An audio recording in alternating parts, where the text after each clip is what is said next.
You weren't born emotionally numb. You were taught to be. And if you're queer, chances are you learn to hide your heart just to stay alive.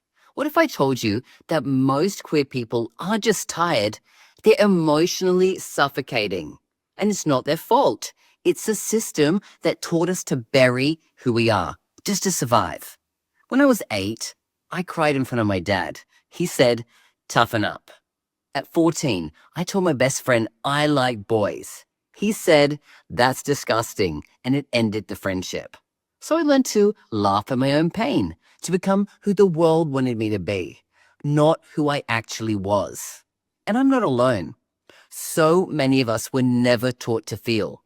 We were taught to perform, smile when it hurts, fit in, not stand out, be palatable, be safe.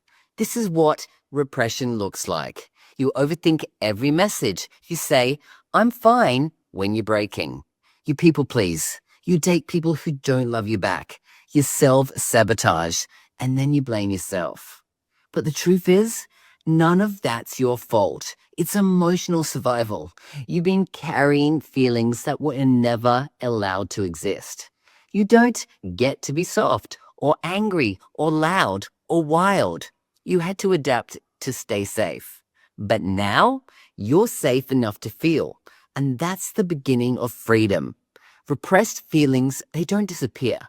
They just get louder in your body, in your mind, in your emotions, and your choices.